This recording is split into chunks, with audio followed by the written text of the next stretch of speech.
अस्सलाम वालेकुम। आज लाहौर हाई कोर्ट से दो अहम खबरें जो हैं वो आपके साथ शेयर करते हैं।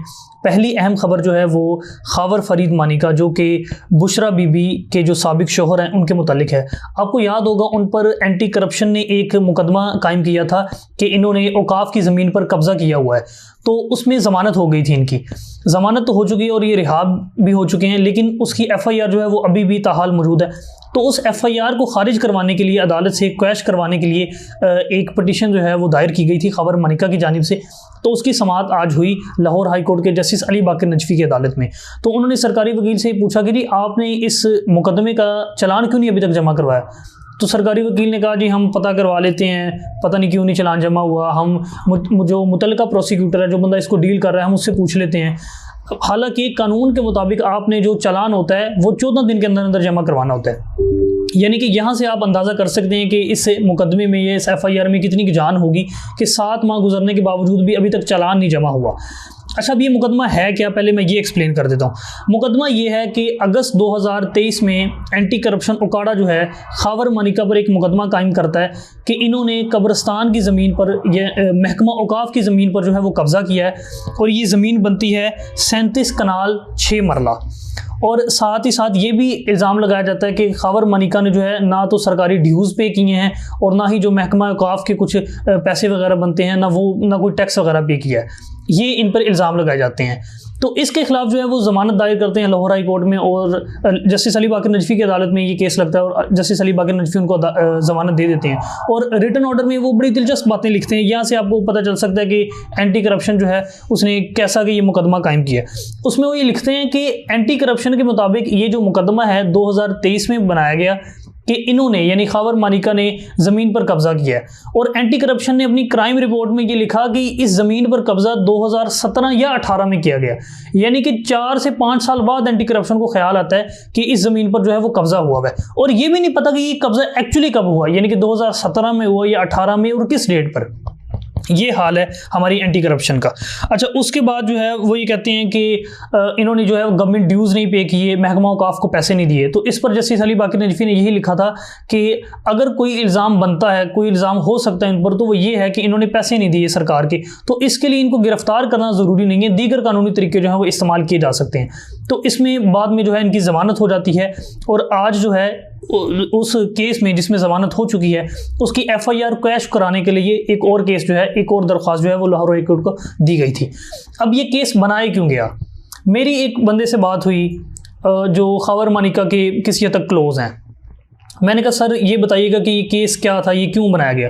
तो उन्होंने कहा जी ये केस इसीलिए बनाया गया कि खावर मानिका को इस्तेमाल किया जाए उन लोगों की जानिब से, यानी बॉयज़ की जानिब से अपने मकासद के लिए। अब वो मकासद क्या थे, यानी कि ये मेरी इन्फॉर्मेशन भी है और ये तज्जिया भी है। वो मकासद ये थे, आप सब लोगों को पता है कि निकाह का यानी कि इद्दत का केस बड़ा मशहूर है जिसमें इमरान खान साहब को सज़ा भी हुई है।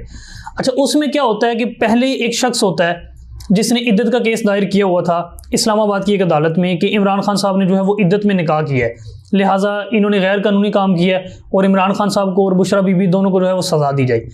उसके बाद क्या होता है, उसके बाद वो शख्स अपना केस वापस ले लेता है और खावर मानिका जो कि ज़मानत पर होते हैं ये केस दायर कर देते हैं कि जी इमरान खान साहब ने मेरी बीवी के साथ इद्दत में निकाह किया और लिहाजा इनको सज़ा दी जाए। यानी कि इतने साल बाद इनको याद आता है कि मेरी बीवी के साथ जो है इमरान खान साहब ने इद्दत में निकाह किया था, और ये इनको इसीलिए याद आता है कि उन्होंने यानी बॉयज़ ने इनको पकड़ा हुआ था, यानी कि कहा हुआ था कि भाई साहब आप पर ये जो मुकदमात हैं ये उसी सूरत ख़त्म हो सकते हैं अगर आप हमारी बात मानेंगे, अगर आप ये इस तरह के जो मुकदमे हैं उनको परस्यू करेंगे।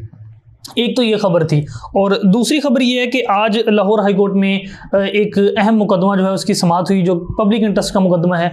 एडवोकेट मियां दाऊद जो हैं काफ़ी मशहूर है, आप सब लोग उनको जानते हैं, वो इस केस को परस्यू कर रहे थे। वो पटिशनर की जानिब से वो वकील थे, और लाहौर हाई कोर्ट के जस्टिस आबिद हुसैन चट्ठा की अदालत में ये केस हुआ।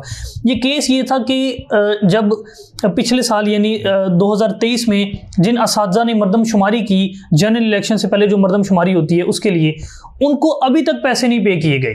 यानी कि हमारे मुल्क में एक तो असातिज़ा को वैसे मतलब कोई उस तरह से इज़्ज़त नहीं जिस तरह यूरोपियन ममालिक में, दूसरा वो ड्यूटी जो वो लोग कर रहे थे आउट ऑफ द वे जाके, यानी कि एक्चुअली उनकी ये ड्यूटी नहीं है कि वो जाके मरदमशुमारी करते फिरें, उनकी ड्यूटी पढ़ाना है।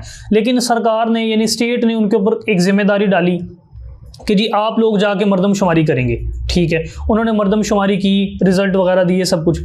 उसके पैसे जो गवर्नमेंट ने उनको देने थे वो अभी तक नहीं दिए गए, यानी कि 9 महीने गुजरने के बावजूद अभी तक उनको पैसे नहीं दिए गए जो उनके बनते थे, जो उन्होंने मरदमशुमारी की उसके। अच्छा, वो पैसे ये हैं कि एक जो टीचर है, एक असातिज़ा को 26,000 रुपया शुमार कुनंदा की मद में, यानी कि उन्होंने जो काउंटिंग की उसकी मद में, और 52,000 रुपये जो सुपरवाइज़र है उसकी मद में उनको देने थे, और अभी तक वो पैसे नहीं दिए गए। अच्छा, जब जस्टिस आबिद हुसैन चट्ठा ने ये सवाल पूछा सरकारी वकील से कि आप लोगों ने इनको पैसे क्यों नहीं दिए अभी तक, तो उस पर उनका ये कहना था कि वफाकी हुकूमत का इससे लेना देना नहीं है, वफाकी हुकूमत ने तमाम जो डिप्टी कमिश्नर्स हैं उनको पैसे दे दिए हुए हैं असातिज़ा के। अब ये पंजाब हुकूमत के ऊपर मुनहसर है कि वो इनको कब पैसे देती है, ठीक है। यानी कि अब जो है वो पंजाब हुकूमत का सरोकार है कि वो इनको कब पैसे देती है और कब नहीं देती।